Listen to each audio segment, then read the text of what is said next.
Hello দেয়ার job aspirant. তো তোমরা সবাইকে নতুন একটি ভিডিওতে স্বাগতম জানাই।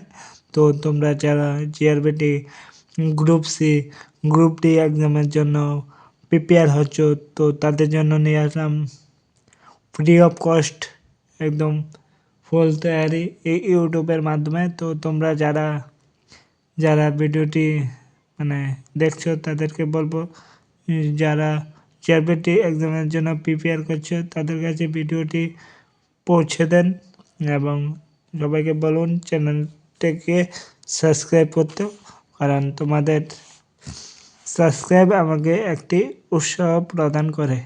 তো দেখে নাও, তো আজকের প্রশ্নগুলি হলো, তো আজকে হচ্ছে ডে 25, ডে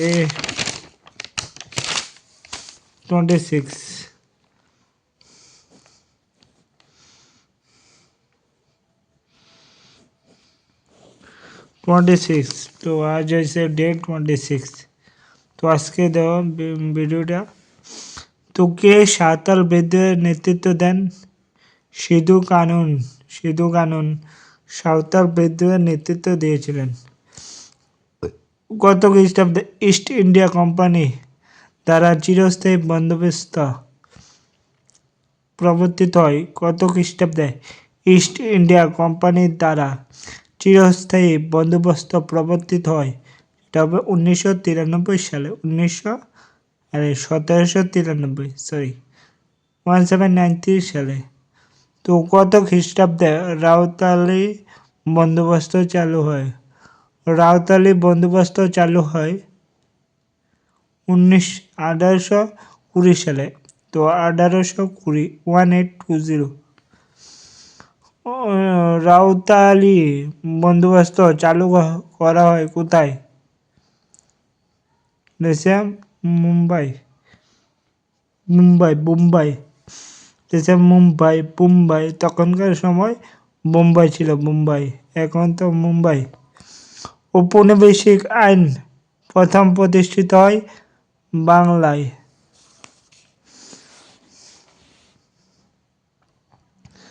বেনারস হিন্দু বিশ্ববিদ্যালয় কবে প্রতিষ্ঠিত হয়? বেনারস হিন্দু বিশ্ববিদ্যালয় কবে প্রতিষ্ঠিত হয়? 1916 সালে। তো প্রার্থনা সমাজ কবে প্রতিষ্ঠিত হয়?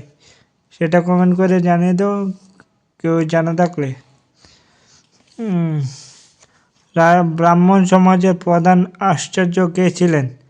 রাজা রামমোহন রায় ছিলেন ব্রাহ্মণ সমাজের প্রধান আচার্য। তো রাজা রামমোহন রায়কে মৃত্যুর পর ব্রাহ্মণ সমাজে গ্রহণ করেন দেবেন্দ্রনাথ ঠাকুর। রাজা রামমোহন রায়ের মৃত্যুর পর কে ব্রাহ্মণ সমাজে গ্রহণ করেন? তো সেটা হবে দেবেন্দ্রনাথ ঠাকুর। কে আর্য সমাজের প্রতিষ্ঠাতা করেন? দয়ানন্দ সরস্বতী। কে আর্য সমাজের প্রতিষ্ঠাতা করেন? দয়ানন্দ সরস্বতী। তো এই ছিল আজকের প্রশ্ন। তো তোমরা যারা ভিডিওটি দেখছো, বলো ভিডিওটি কেমন লাগছে তোমাদের কাছে। এই সিরিজগুলো আমরা যে নিয়ে আসছি, তো কেমন লাগছে? তো একটা সময় আমিও তোমাদের মতো ফেস করতাম, তো আজ ফ্রি অফ কস্ট আমি চালু করে দিলাম তোমাদের জন্য, এবং আগামীতে স্কুলের জন্য শুরু করতে যাচ্ছি এপ্রিল থেকে। Thank you so much.